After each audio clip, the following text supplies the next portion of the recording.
اللہ الرحمن الرحیم 48 گھنٹے مجھے جہلم میں آئے ہوئے مکمل ہو چکے ہیں، بلکہ اس سے بھی زیادہ.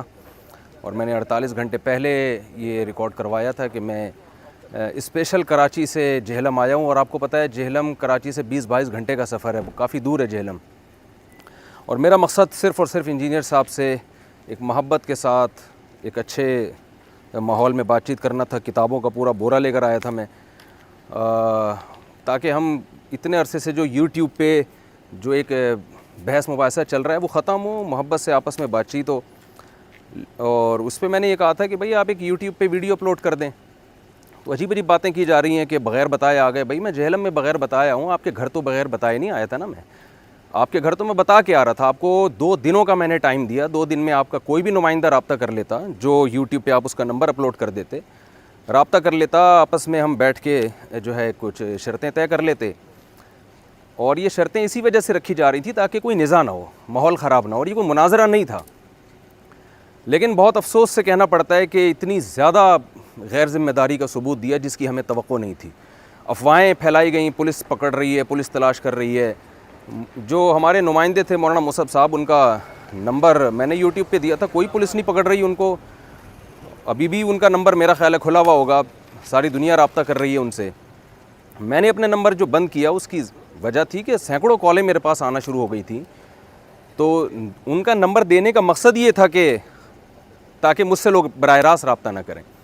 2 منٹ لگنے تھے انجینئر صاحب کو ایک یوٹیوب پہ ایک اچھا سا محبت بھرا پیغام اپلوڈ کر دیتے. ٹھیک ہے جی، موسٹ ویلکم مفتی صاحب، آپ تشریف لائیے، ہم تیار ہیں آپ سے بات کرنے کے لیے. اور نمائندہ کا نمبر دیا، ہم ٹھیک ہے ہم ان سے رابطہ کر رہے ہیں اور ٹائم اور وقت طے کر لیں گے. اور ہم نے آپ کو یہ تو نہیں کہا تھا کہ کل ہی آپ بات چیت شروع کر دیں. آپ کے پاس ٹائم تھا، آپ 1 ہفتے کے بعد بات کر لیتے، آپ اتوار کو رکھ لیتے.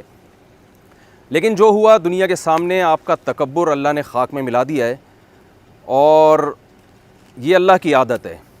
تو میں نہیں آپ کو زیادہ نصیحتیں کرنا چاہتا، بس میں آپ سے یہ کہوں گا کہ آپ کا جو اسٹائل ہے، دیکھیں غامدی صاحب بھی نیگیٹو چیزیں کرتے ہیں اور غامدی صاحب بھی بہت سے دلائل غلط دیتے ہیں، لیکن باتیں ان کی غلط ہوتی ہیں، انداز غلط نہیں ہوتا. آپ کی باتیں بھی غلط ہوتی ہیں اور آپ کا اسٹائل بھی غلط ہوتا ہے. بہت ہی متکبرانہ اور فرعون والا آپ کا اسٹائل ہے جو اللہ نے آج انشاءاللہ خاک میں ملا دیا ہے.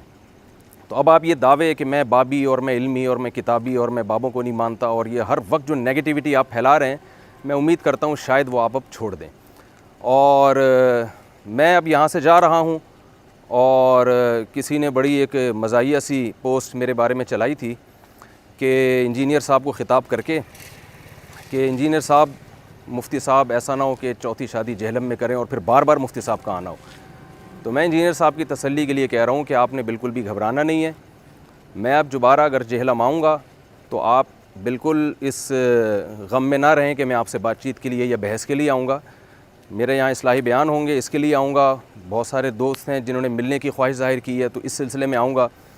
تو یہ جو پروپیگنڈا ہے یہ آپ چھوڑ دیں.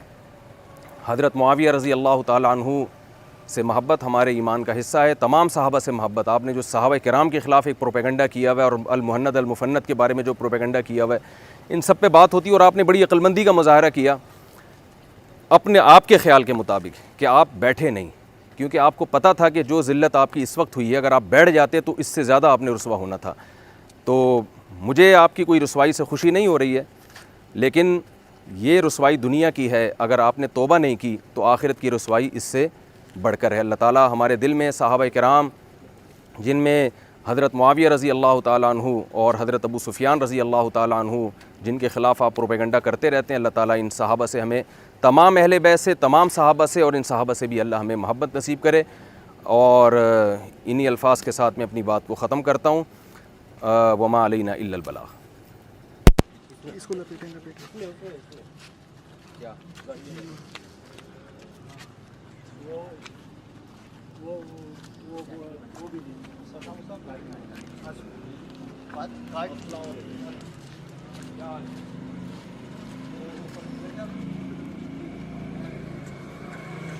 چل یار